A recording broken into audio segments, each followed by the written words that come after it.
Coaches on the road once again taking youngsters behind the scenes with the MLB stars of the game. And I got the man here, M. How we doing? I'm good. How are you? Just fine. I'll let you introduce yourself to my Chicago. Matt Mervis. Grew up in Potomac, Maryland, but I debuted with the Cubs in 2023. Got up a little bit in 24 and got traded over to the Marlins. Cubs, so what you know about Chicago? I know a little bit. I didn't spend too much time up here, but I love the city. So what's this big league experience like? A lot of kids look at you guys, get drafted, think you're in the big leagues the next day. They don't understand the dues you guys got to pay. It's not that easy. A lot of guys wish it was, including me, but I was an undrafted free agent in the 2020, the shortened COVID draft, the 5-round draft. So, a lot of people think you're an overnight millionaire, and that's the case for some of the first rounders, but definitely not me and a lot of guys in that draft class. So, it's hard. You work your way up through the minors, and you just got to prove yourself every single day and bring your best to the field. So undrafted, that means you was the man to get a spot on the Major League roster. Like I said, you got to prove yourself. You got to play well every day. A lot of it's luck. You got to get into the right organization, play well, and just hope that they look upon you favorably and you get the spot. I would always tell my guys it's all about getting opportunity, and the scouts, we evaluate the tools. So what was one of the 5 tools that got you? Power, I think, for me. Man, you was the man, huh? Yeah, I had a good year in 22, hit a lot of home runs and doubles, and that's the year I put myself on the map and just kind of continued that in 23 before my debut. So you went out there and just got buck wild and beast mode, huh? It was a good year. Yeah, I can't deny that. So, what was it like for you? Guys go to play high school baseball, go to college, then they go again, think they're going to the major, they got to go to the minor leagues. All of a sudden, it's a rude awakening for them. Yeah, I didn't. A lot of guys think they're going to college for 3 years, including me, and I think you get drafted after your junior year. Didn't happen. I went back for my senior year, and it was the COVID year. So, a lot of uncertainty that year, and like I said, free agent in the draft, which is a very uncommon path. Had to grind my way through the minor leagues. I had a bad first year in low A the whole year, and I felt like coming into my second year in pro ball, that was kind of the make or break year because I was a little bit older as a senior draft pick, senior sign. The organization could have gone one way or another, and I just had to go out there and put up numbers. So what's that mental toughness like?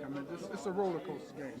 Kids don't understand. It's a roller coaster, highs and lows. Right. What's that mental part of the game like? It's huge. You hear guys talk about it all the time, how mental of a sport it is. You get 4 to 5 chances a game to succeed, and if it doesn't happen, you got to wait until the next day or the next time you're in the lineup to put up numbers. So, it's a hard game. The odds are stacked against you as a hitter, and you just got to find a way to stay positive, stay confident. So you're in the big league. When you look around this locker room, do you sometimes pinch yourself like, wow, I'm really here? Oh, yeah, every day. Anytime I'm over at first base and there's a mound visit, there's a kind of break in the action, whatever it is, it's hard not to look around, and it's pretty special. There are 9 guys on the field at any time, and I get to be one of them, so it's very cool. So what is it like when you're walking down the street in town, or you're at the ballpark and you got little kids screaming and hollering for your autograph? It's fun. Anytime a kid is, calling me over, asking me to sign or take a picture, whatever, it's just a reminder of the position I'm in and how special it is. So, then they have your name and number on the back of the uniform, and kids whining, adults whining for that matter? Yeah. No, it's really cool. My family, obviously, they all have jerseys, and some of my friends, but whenever I see somebody I don't know wearing a jersey, it's special. So did you make the family, or did the family go out and buy them, or they made you buy them? No. They, I think the Marlins took care of my family, and then maybe threw a couple extra in for my mom's friends that were down in spring training, but they take good care of us. They took care of the family? Yeah. Well, you ain't telling we was twins. I ain't got no Marlins again.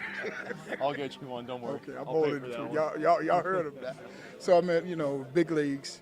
You get that call up going to the big leagues. Did you cry? I didn't cry. My mom cried. No. He cried. I was ready to go. I was fired up. First phone call was my parents, and they were actually at the airport about to fly to come see me in AAA. I told them they had to change their flight. And Mom definitely started crying. I But bet Mama's boohooed all over.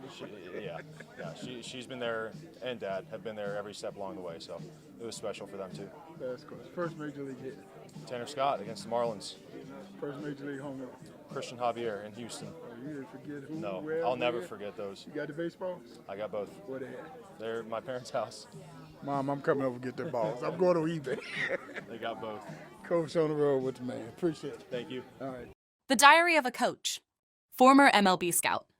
40 years, I just can't tell it all. Chapter 4, MLB Scout. New York Mets. One day, Coach Franklin called and asked me to scout for him. Without hesitation, I signed the contract, officially becoming a scout for the New York Mets. Pittsburgh Pirates. This experience opened the door that led me to scout for the Pittsburgh Pirates under Billy Brick, a man I deeply respected. He had a reputation that resonated throughout MLB and beyond the baseball community. His belief in me made all the difference, and I honor his memory today. Rest in peace, Bill Brick. Kansas City Royals. This led me to a morning I'll never forget. Around 9 a.m., I received an unexpected call from the Kansas City Royals, looking for a scout to cover the Chicago inner city. The rest is in the book. Purchase the book and get all the info. Just go online and order yours today at thediaryofacoach.com. That's thediaryofacoach.com.